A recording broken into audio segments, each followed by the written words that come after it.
Benoît est né en 480 près de Nursie, non loin de Rome, dans une famille de petite noblesse. Envoyé à Rome pour étudier, il s'enfuit soudain dans la région de Subiaco. Benoît croise le moine romain d'un monastère voisin. Il reçoit de lui l'habit monastique et durant 3 ans de sa vie érémitique clandestine, Benoît reçoit de lui une part de son pain quotidien.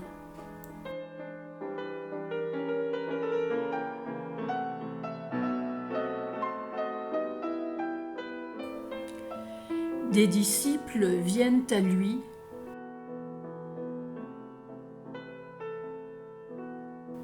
20 ans plus tard, il fonde un monastère sur le mont Cassin.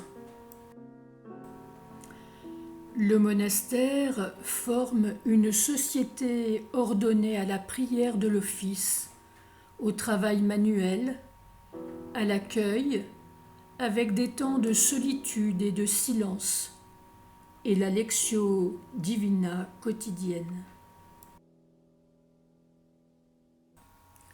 40 ans après la mort de Benoît, le pape Grégoire le Grand écrit la vie de saint Benoît dans une partie de son livre intitulé Les Dialogues.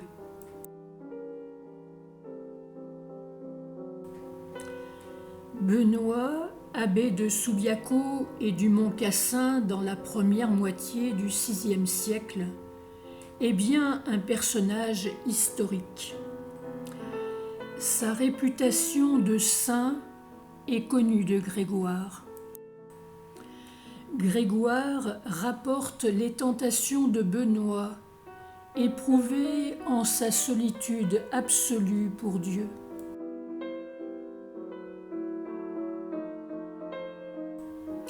Ses miracles, ses prophéties, qui ne s'expliquent que par son union à Dieu, son adhésion au Seigneur dans l'esprit. La première tentation survient quand Benoît accomplit son premier miracle. Le tamis brisé a été réparé par sa seule prière. Enthousiastes, les gens d'affilée suspendent l'objet à la porte de leur église. Menacé par leur admiration, Benoît disparaît durant 3 ans dans la grotte de Subiaco pour échapper à leurs louanges.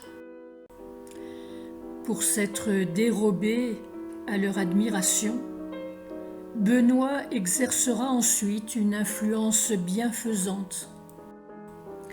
Sa retraite attire des visiteurs qui apportent de la nourriture et reçoivent en échange une parole de vie.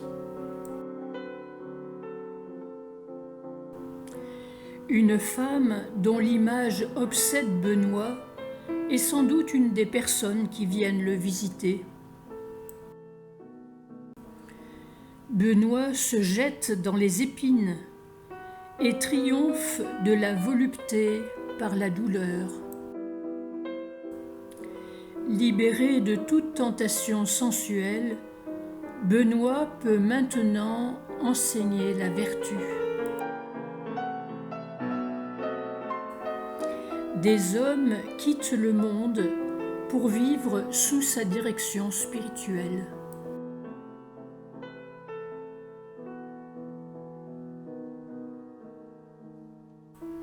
Sa réputation de maître spirituel le fait choisir pour abbé d'une communauté de moines.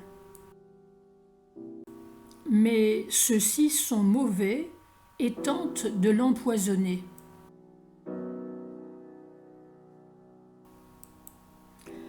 Affronté à la haine et à la violence, Benoît quitte la place, sans colère. L'absence de colère et d'émoi manifeste en lui le règne de la charité. Benoît a atteint cette pureté d'âme où les anciens voyaient le but même de la vie monastique, passer de la crainte à l'amour. Des communautés de moines surgissent autour de Benoît. Jaloux, un prêtre tente de l'empoisonner. Humblement, Benoît quitte les lieux. La charité triomphe. Une double série de 12 miracles manifeste l'adhésion de Benoît au Seigneur. Chaque année, il se rencontre à quelque distance du monastère, les femmes n'étant pas admises au monastère. Après une journée de prière commune et d'entretien spirituel, Scolastique désire poursuivre toute la nuit. Son frère oppose la règle monastique interdisant de passer la nuit hors clôture.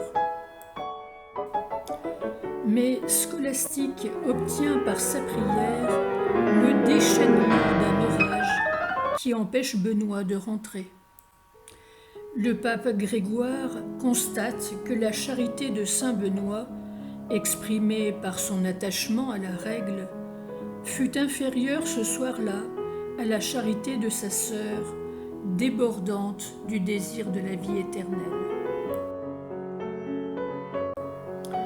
Le décès de Scolastique, 3 jours plus tard, nous éclaire sur sa demande, elle qui avait eu le pressentiment de sa mort prochaine.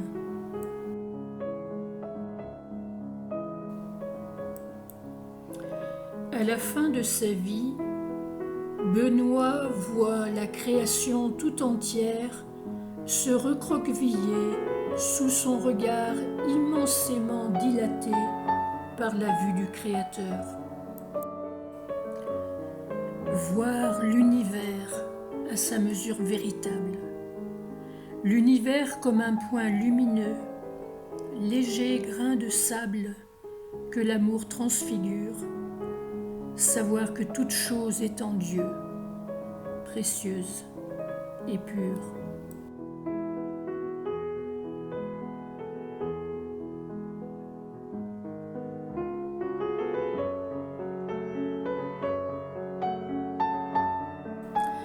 Venez, mes fils, écoutez-moi que je vous enseigne la crainte du Seigneur. Qui donc aime la vie et désire les jours où il verra le bonheur. Alors garde ta langue du mal et tes lèvres des paroles perfides. Évite le mal, fais ce qui est bien, poursuis la paix, recherche-la.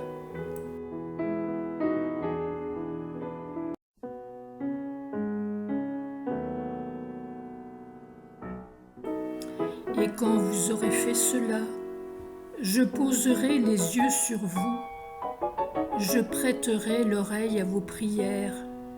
Avant même que vous ne m'appeliez, je dirai « Me voici ».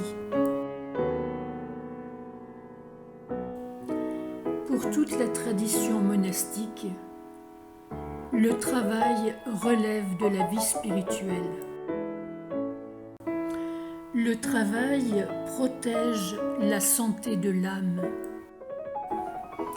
Dans l'Antiquité, l'ouvrage nécessaire à la vie quotidienne était assuré par les esclaves.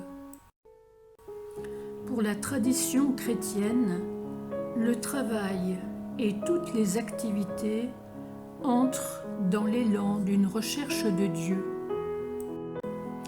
C'est la foi qui donne la mesure de toute chose. La foi renvoie à Dieu et à l'amour des frères, l'unique critère du jugement dernier. Les membres de la communauté se succèdent dans les charges. Personne n'exerce sa responsabilité en propriétaire. L'usage des biens matériels engage notre relation à Dieu. Envers les personnes et les choses les plus humbles, chacun est invité à se situer dans la perspective du royaume qui vient. Chacun n'est qu'un simple serviteur, n'ayant accompli que son devoir. Servir est la définition même de la recherche de Dieu.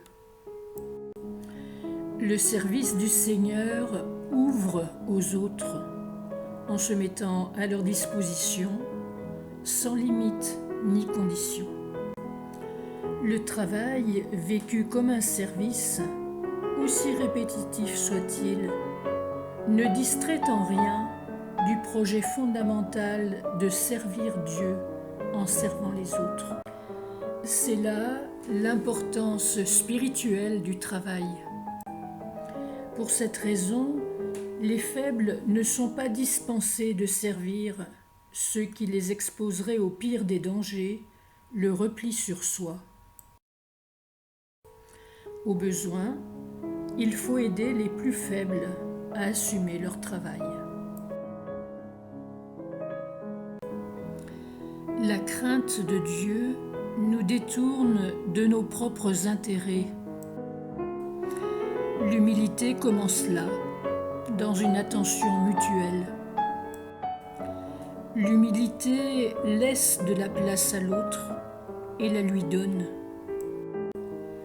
Dans l'Évangile, la première place est une mauvaise place. La dernière place est la bonne. Dieu est oublieux de soi. Pour donner sa liberté au monde, Dieu s'est retiré le 7e jour. Dieu s'efface. Pour obéir en vérité, il faut commencer par désirer vraiment suivre le Christ. Les situations contrariantes, endurées avec patience, ouvrent des chemins nouveaux. La vraie humilité est un combat, les yeux fixés sur le Christ, attendant tout de lui dans la foi et dans l'espérance.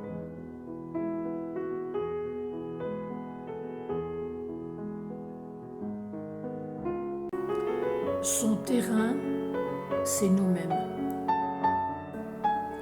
Celui qui ne pense plus à soi occupe naturellement la dernière place, celle qui correspond à ce qu'il est, celle que les autres lui laissent ou lui donnent, la place qu'il accepte ou choisit par amour. Il n'est pas mécontent. Jésus a choisi la dernière place. En occupant la dernière place, Jésus nous dérange continuellement. Tous nos désirs plus ou moins secrets d'occuper une autre place que l'avant-dernière ne peuvent jamais nous laisser contents. Saint Benoît reste soucieux que chaque comportement vienne du cœur. Et peu à peu se crée un homme nouveau, centré sur Dieu, réconcilié avec Dieu dont il veut accomplir la volonté. Tel se révèle le sommet de l'itinéraire spirituel. Non pas la vertu accomplie, mais la pauvreté reconnue, mise à découvert devant Dieu et devant autrui, sans préoccupation de soi. Vivre à Dieu seul et se tenir en sa présence. Tout quitter pour atteindre la paix. Choisir le silence pour saisir la parole. Consentir à toujours commencer. Pouvoir être trahi sans cesser de croire aux hommes. N'avoir rien de plus cher que le Christ. servir le seul maître dont le joug rend libre. Ainsi, dans la douceur de l'esprit, Benoît se livre.